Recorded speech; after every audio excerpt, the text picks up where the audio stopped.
बिहार चुनाव 2020 हर अंदाज में इस बार अलग होने वाला है। जहां एक तरफ चुनावी मैदान में गठबंधनों की संख्या बढ़ी है, वहीं मुख्यमंत्री पद के उम्मीदवारों की संख्या भी काफी ज्यादा है।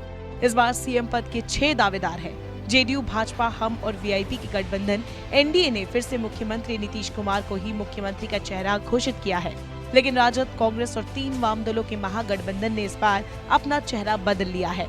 पिछले चुनाव में इस गठबंधन का चेहरा भी नीतीश कुमार थे, लेकिन इस बार तेजस्वी प्रसाद यादव सीएम पद के उम्मीदवार है। इसके अलावा 6 दलों को मिलाकर बने ग्रैंड डेमोक्रेटिक सेक्युलर अलायंस ने पूर्व केंद्रीय मंत्री उपेंद्र कुशवाहा, तो प्रगतिशील लोकतांत्रिक गठबंधन ने पप्पू यादव को अपना मुख्यमंत्री का उम्मीदवार घोषित किया है। उधर चिराग पासवान ने खुद को कभी सीएम उम्मीदवार घोषित नहीं किया है, लेकिन उनकी पार्टी लोजपा ने उन्हें मुख्यमंत्री पद का दावेदार बताया है। इसी चुनाव के ठीक पहले प्लूरल्स नाम से नई पार्टी बनाने वाली पुष्पम प्रिया चौधरी ने भी खुद को अगला मुख्यमंत्री घोषित कर रखा है।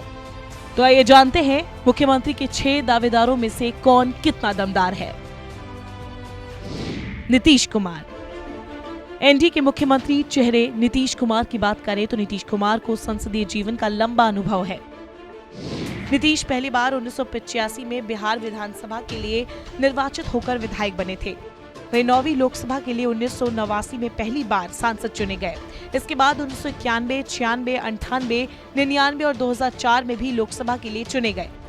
इसके अलावा केंद्रीय कृषि व सहकारिता राज्य मंत्री, केंद्रीय रेल मंत्री, भूतल परिवहन मंत्री, कृषि मंत्री और रेल मंत्री के पद पर आसीन रह चुके हैं। नीतीश कुमार अब तक कुल 6 बार मुख्यमंत्री रह चुके हैं। अब बात नीतीश शासन में लिए गए फैसलों की करें तो राज्य में शराबबंदी सुशासन बाबू का सबसे बड़ा फैसला माना जाता है। इसके अलावा कृषि विकास के लिए रोड मैप तैयार करना, बिहार में सड़कों का जाल बिछाना, बंद पड़े पुल निगम और बीज निगम को शुरू करना, पंचायत और नौकरी में महिलाओं को आरक्षण देना, स्कूली बच्चों के लिए साइकिल व पोशाक योजना तैयार करना, राज्य के हर गाँव में बिजली पहुँचाना, भागलपुर दंगा पीड़ितों को हर माह 5,000 पेंशन देना, मदरसा शिक्षकों को पुनरीक्षित वेतनमान देना, नालंदा में आयुध कारखाना, नालंदा में रेल कोच कारखाना और पटना में आईसीआर का क्षेत्रीय कार्यालय बनाना, ये सभी नीतीश कार्यकाल में उठाए गए वो कदम रहे जिससे बिहार विकास की सीढ़ियों तक पहुंच सका है। तेजस्वी यादव। अब बात राष्ट्रीय जनता दल की करें तो लालू के लाल तेजस्वी यादव भले ही मुख्यमंत्री चेहरा हो, लेकिन उन्हें संसदीय जीवन का अनुभव बहुत कम है। पिछले विधानसभा चुनाव में पहली बार चुनावी मैदान में उतरे और जीत कर विधायक बने, लेकिन उनके खाते में सामाजिक बदलाव के लिए पिता लालू प्रसाद यादव द्वारा किए गए काम है।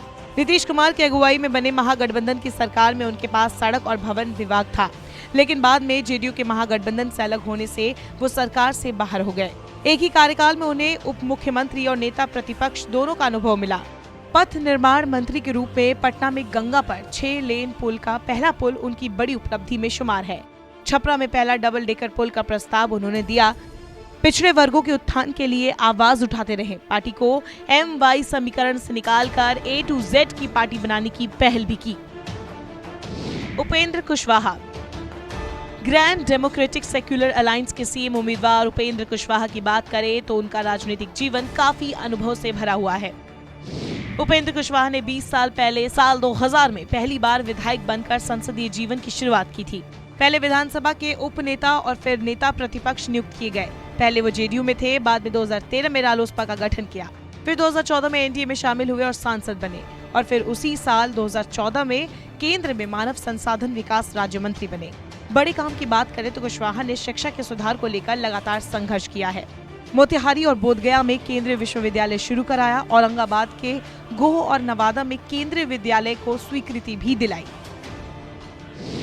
पप्पू यादव। प्रगतिशील लोकतांत्रिक गठबंधन के सीएम प्रत्याशी पप्पू यादव पहली बार 1990 में सिंहेश्वर स्थान से निर्दलीय विधायक बने थे। पहली बार 1991 में पूर्णिया से सांसद बने, उसके बाद 5 बार सांसद रहे। साल 2015 में लोकसभा में सर्वश्रेष्ठ सांसद चुने गए। उसके बाद साल 2015 अपनी पार्टी जन अधिकार पार्टी लोकतांत्रिक बनाई। अब बात अगर महत्वपूर्ण कार्यों की करें तो पप्पू यादव के नाम कई सामाजिक कार्य है। पिछले साल बाढ़ के दौरान उन्होंने पटना के कई घरों में सहायता पहुंचाई।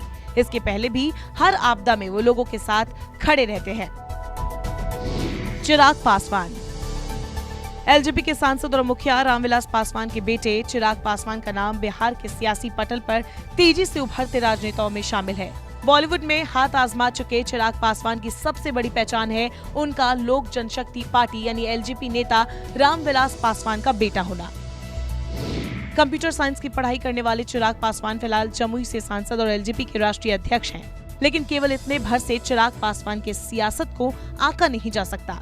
बहुत कम समय में चिराग पासवान ने राजनीतिक गलियारे में अपनी जगह बनाई। एक युवा नेता के रूप में, एक संगठनकर्ता के रूप में और मौके को भांपकर तेजी से फैसले लेने की अपनी क्षमता के बल पर आज के वक्त में चिराग पासवान बिहार की सियासत के प्रभावशाली शख्सियतों में शामिल है और न केवल पार्टी बल्कि एनडीए गठबंधन में भी अच्छी खासी सक्रियता दिखाते हैं।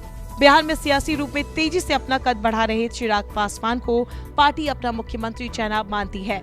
हालांकि चिराग खुद को मुख्यमंत्री बनाने का दावा नहीं करते। पुष्पम प्रिया चौधरी। स्वघोषित सीएम उम्मीदवार पुष्पम प्रिया चौधरी जेडीयू के पूर्व एमएलसी विनोद चौधरी की बेटी हैं। पहली बार मार्च 2020 में राजनीति में आई और प्लूरल्स पार्टी बनाई। उन्होंने राजनीति में आते ही खुद को बतौर मुख्यमंत्री पेश कर दिया है। राजनीति में अब तक उनकी कोई उपलब्धि नहीं रही है, लेकिन लगातार बिहार के मुद्दों को उठाकर नीतीश कुमार को घेरने का काम किया है। इस बार चुनाव में उन्होंने सभी सीटों पर उम्मीदवार देने की घोषणा की है।